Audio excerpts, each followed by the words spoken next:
అలాగే సార్, అంటే మీరు ఇప్పటివరకు విజయవాడ వెస్ట్ అంటే చాలా క్రియాశీలకమైనటువంటిది. అలాంటి మీకు మనసుకి హృదయానికి తగిలినటువంటి అంశం ఏంటి?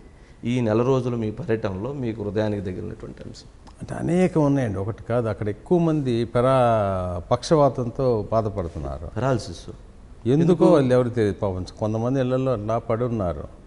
చాలా ఘోరంగా ఉంది. పిల్లలు, చిన్నపిల్లలు చదువు లేకుండా, అంటే అసలు వాళ్ళు గైడ్ చేసేవాళ్ళు లేరు. అది డెఫినెట్గా ఇది ఒక మంచి ఐ ఓపెనర్ నాకైతే.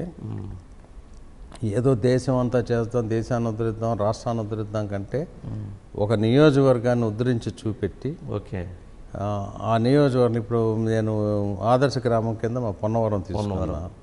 సుజనా ట్రస్ట్ ద్వారా చాలా కార్యక్రమాలు అది చేసాం. ఎంపీ ల్యాడ్ ఫండ్స్ వాడాం, అన్ని విధాలా చేసి చివరికి ఒక మీటింగ్ పెట్టి ఇంకేమన్నా కావాలని అడిగితే ఉన్న వాళ్ళందరూ ఏకగ్రీవంగా ఇంకా మాకు కావాల్సినవి ఏమీ లేవు ఈ విలేజ్కి, చిన్న విలేజ్ అయితే అని తెప్పించు. ఈ పశ్చిమ నియోజకవర్గాన్ని కూడా అలా చేయాలనేది నా కోరిక. ఓకే, ఏమి ఇస్తారు అంటే ఏం మేనిఫెస్టో? అంటే సుజనా చౌదరి గారు అంటే రాష్ట్ర రాజకీయాల్లో ఒక క్రియాశీలకమైన వ్యక్తి అండి, మామూలు వ్యక్తి కాదు.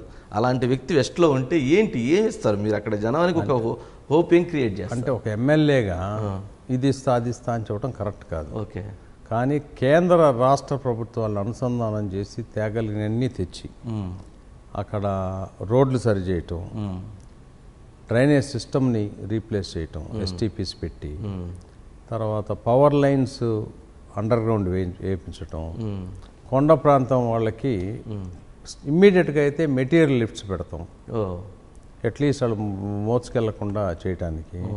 తర్వాత అంబులెన్స్ను ఫైర్ ఇంజన్లకి అప్రోచ్ క్రియేట్ చేయటం, ఇలాంటివన్నీ చాలా చేయొచ్చు. తర్వాత కొన్ని ఒక రెండు అన్న ఫ్లైఓవర్లు వేయాల్సి ఉంటుంది. అక్కడ అవకాశం ఇంద్రకీలాద్రి ఆధ్యాత్మిక క్షేత్రం చేయొచ్చు. ఇప్పుడు అయోధ్య బాలరాముడికి ప్రాణప్రతిష్ఠ చేసినప్పుడు ఎలా చేశారు, తిరుమల ఎలా పెరిగిందో, అమ్మ కనకదుర్గమ్మ గుడికి బ్రహ్మాండంగా చేయొచ్చు. అది అలాంటివన్నీ బృహత్తరమైన కార్యక్రమాలు మనం చేయొచ్చు. అక్కడ సాధ్యం అవుతాయి అంటారా చౌదరి గారు? అంటే సాధ్యం. ముందు పెద్ద లక్ష్యం చెబుతున్నారు అంటే ఇన్ని చేయటం అని అంటే చాలా బడ్జెట్ కావాలి, నిధులు పెద్ద ఎత్తున కావాలి. దానికే నాకు బాగా ఇంట్రెస్ట్గా ఉంది. ఎలా తేవాలి అనేది నాకు ఒక నిర్దిష్టమైన ఐడియా ఉంది. ఎందుకంటే భారతదేశంలో కేంద్ర రాష్ట్ర మరియు ప్రైవేటు కార్పొరేట్స్ చాలా ఉన్నాయి. అందులో సిఎస్ఆర్ ఫండ్స్ ఉంటాయి.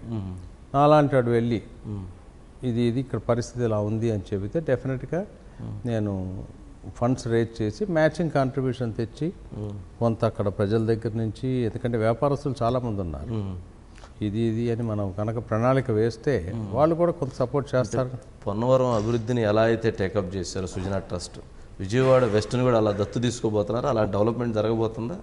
విజయవాడ వెస్ట్లో ఉన్న వారందరూ నా కుటుంబ సభ్యుల కింద తీసుకొని ముందుకు తీసుకెళ్దామనే దీంట్లో ఉన్నాను నేను. ఓకే, ఫ్యామిలీ కింద. ఓకే, సో ఇప్పుడు మేమంతా మోడీ పరివార్, భారతీయ జనతా పార్టీ పరివార్ అంటున్నాం కదా.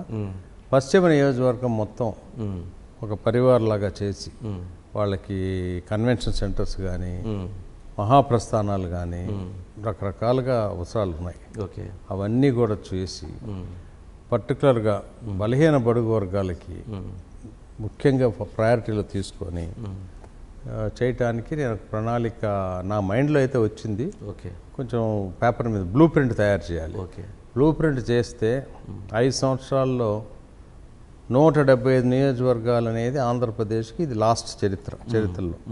ఇక 175 ఉండవు. నెక్స్ట్ డీలిమిటేషన్ 225 అవ్వచ్చు, 250 అవ్వచ్చు.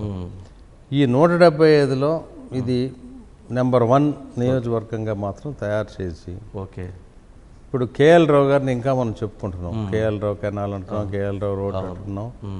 ఎందుకు? ఆయన ఆ రోజుల్లో ఉన్న వసతులతో ఇంపాక్ట్ క్రియేట్ చేశారు. మరుపల్లి చిట్టి గారు, ఆయన పాల ఫ్యాక్టరీ వచ్చిందంటే ఆయన పుణ్యమానం వచ్చింది. అట్లా పోతన్ గారు ఉన్నారు కొంతమంది ఆ రోజుల్లో.